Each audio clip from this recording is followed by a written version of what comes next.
Le directeur général de la fédération Solia est actuellement à Mayotte.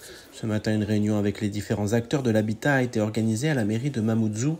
L'occasion d'évoquer la stratégie à adopter en matière de logement et de lutte contre l'habitat indigne. L'avenue à Mayotte, on était avant à La Réunion, et l'avenue à Mayotte, c'est faire en sorte que les politiques de l'habitat soient plus efficientes dans l'ensemble des territoires ultramarins. Donc c'est regarder qu'est-ce qui se passe. Donc hier on est allé à Boboka regarder l'opération programmée d'amélioration d'habitat qui avance sans doute pas assez vite. On est allé regarder la RHI d'Oupi à l'abattoir. On est allé regarder les gens qui habitent au talus Magicavo pour regarder un peu leur situation. Et c'est vrai que là, il y a une opération, on est sorti des bidonvilles, on est dans des maisons en dur, mais enfin, il reste encore des choses à faire. Et l'idée, c'est de proposer, on discutait ce matin avec beaucoup d'experts du département, de regarder quels sont les problèmes concrets que les gens rencontrent et voir comment les dispositifs actuels répondent ou non à la situation. Et on s'aperçoit simplement qu'il y a un grand décalage entre les besoins locaux et les dispositifs actuellement en place. Donc il y a des problèmes d'adaptation à mettre en place pour rendre les politiques beaucoup plus efficientes pour les habitants mahorais. Un rapport contenant toute une série de propositions sera remis à l'Agence nationale de l'habitat en septembre prochain. En effet, les acteurs locaux, à commencer par la DEAL, demandent à ce que le droit au logement s'adapte aux réalités du territoire.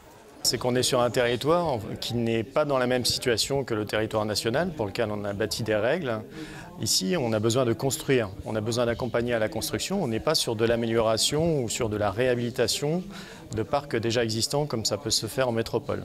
Donc c'est tout le travail que l'on fait au quotidien avec les partenaires du département, avec les partenaires de l'État et les collectivités, pour faire des propositions et changer les règles et les modes de financement pour que derrière, sur le territoire, on puisse faire beaucoup plus d'opérations d'amélioration et de construction. Construire vite et bien, c'est ce que réclament les maires de l'île. En effet, les communes souhaitent en finir avec les bidonvilles et créer une véritable dynamique de construction sur le département. Il faudra mettre de l'ordre dans l'acquisition ou la régularisation foncière pour que les Mahorais soient véritablement des propriétaires de leur terrain. Parce que ça, c'est important. Et à partir de là, une fois propriétaires, ils peuvent être aussi des propriétaires bailleurs. Ils peuvent construire. Beaucoup de Mahorais ici n'ont pas d'emploi. Beaucoup sont dans le chômage. Le logement peut être un levier essentiel dans la relance de l'activité à Mayotte, avec des personnes qui sont démunies et qui, par leur logement, parce qu'ils sont propriétaires, peuvent mettre le logement en location et créer de la dynamique économique. Ça, c'est important dans un contexte économique où le chômage et j'allais dire le principe le principe et l'activité l'exception. C'est très important. Près d'une personne sur 3 est sans emploi à Mayotte, ce qui complique encore les possibilités d'accéder au logement. Néanmoins, les pouvoirs publics semblent déterminés à faire bouger les lignes et permettre à ceux qui en ont le droit de jouir d'un habitat digne à un prix adapté à toutes les situations. Le maire de Chirongui a été destitué de ses fonctions après avoir été condamné à 10 ans d'inéligibilité par la justice. Une peine historique à Mayotte pour un élu en activité. La sanction elle est lourde, d'autant plus que j'ai assisté et j'ai représenté certaines personnes poursuivies pour recel. Oui. Et nous avons dit, juste après les réquisitions du ministère public, nous avons très clairement dit que ces sanctions sortent de l'ordinaire, même si les quantum restent dans ce qui est prévu dans la loi. La sanction, et surtout la sanction la plus lourde, c'est celle qui consiste à demander et obtenir l'exécution provisoire de la peine complémentaire d'inéligibilité. C'est une sanction extrêmement lourde quand on regarde surtout le produit, c'est-à-dire le produit de l'infraction. Le bâtonnier qui a défendu l'un des accusés a rapidement dénoncé la décision. En effet, selon lui, le jugement était connu dès le début du procès. C'est une enquête qui a été menée à charge et on avait le sentiment que la décision avait été prise, que les jeux étaient faits avant même qu'on arrive au tribunal. Parce que les fautes, elles sont avérées. les fautes sont reconnues. Non, c'est la sanction qui est... l'histoire des voyages à Madagascar, le fait d'avoir un garde du corps de 70 ans... Mais ça, c'est l'analyse des enquêteurs et du procureur qui a été finalement partagée par le juge. Mais ce sont des faits. Oui, les faits sont établis. Mais que ces faits aient un caractère délictuel, là, c'est pas établi. D'accord. Là, c'est pas établi. Oui, ils sont allés à Madagascar, ils ont expliqué qu'ils sont allés pour rencontrer des personnes et ça, c'était sur la base d'une délibération. Ils sont allés à Issoudun, pour des formations et là aussi, c'est sur la base d'une délibération. Pour Idriss Ahmed, l'un des faits reprochés illustre parfaitement le manque de preuves concrètes contre les accusés.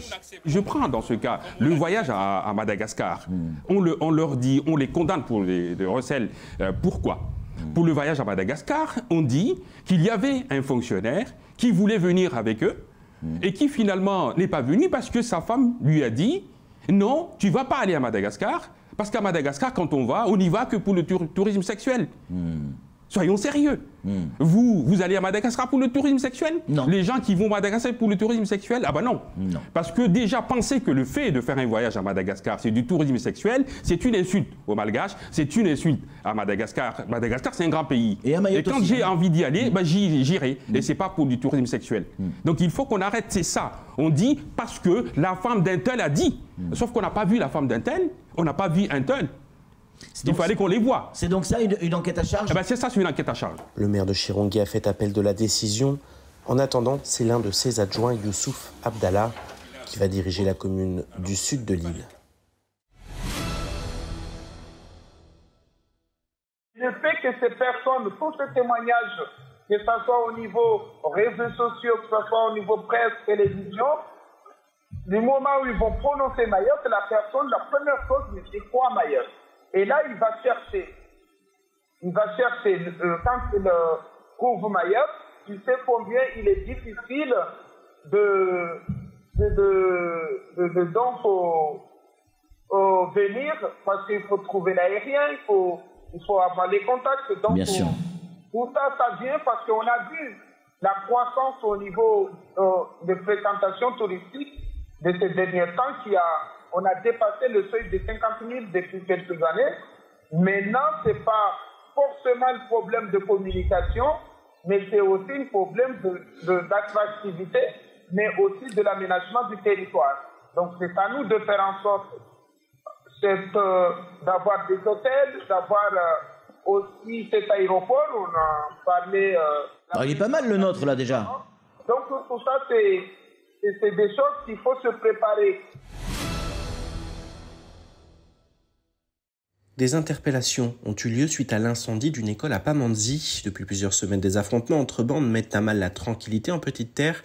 Les faits se déroulent notamment à Pamandzi autour du rond-point du Mékong et du boulevard François Mitterrand. À l'arrivée des gendarmes, les délinquants s'adonnent au caillassage contre les forces de l'ordre. Jeudi matin, ils ont détourné leur violence sur les habitations et les voitures et se sont introduits dans une ancienne école pour tout saccager et l'incendier. L'établissement abritait des éléments du patrimoine de l'île, ce que semblaient ignorer les malfrats. La gendarmerie a procédé à 10 interpellations avec des placements en garde à vue pour faire la lumière sur les responsabilités de chacun. La 3e édition du challenge Start-Upper de l'année organisé par Total Energy a rendu son verdict. Rachid Abdoumoussa a reçu le prix de la meilleure start-up de moins de 3 ans avec Maoclave Concept. L'entreprise a créé un clavier numérique permettant d'écrire en shimor et kibushi ou toute langue dérivée du swahili. Anna Dominique a reçu le prix de la meilleure idée pour son projet d'entreprise Habitam qui propose un habitat en kit facile à construire et peu coûteux sur Mayotte. Le kit se construit à base d'éléments de plastique recyclés. Enfin, Amina Madibao a reçu le prix de la meilleure entrepreneuse avec Odélis d'Amine, une boulangerie-pâtisserie et un traiteur artisanal qui utilise des produits bio et écologiques. En plus du prix de 7 000 €, les lauréats vont bénéficier d'un accompagnement par Total Energy. Le 29 juin 2009, en début de soirée, le vol Yéménien 626 s'apprêtait à atterrir à Moroni avec à son bord 11 membres d'équipage et 142 passagers dont 66 Français. L'appareil s'était crashé en mer avec des moteurs décrits à pleine puissance, emportant la vie de tous les occupants, excepté la miraculée Baya Bakari, qui est restée agrippée à un débris pendant 11 heures avant d'être secourue par un bateau de pêche. 13 ans après le drame, le procès s'ouvre à Paris. La compagnie Yemenia Airways encourt une amende de 225 000 € pour homicide et blessures involontaires. Le banc des accusés sera toutefois vide, les représentants de la compagnie invoquant le motif de la guerre au Yémen, eux qui réfutent tout manquement de l'entreprise. 560 personnes sont constituées partie civile, dont l'unique rescapé qui a perdu sa mère dans le crash et qui doit témoigner le 23 mai prochain.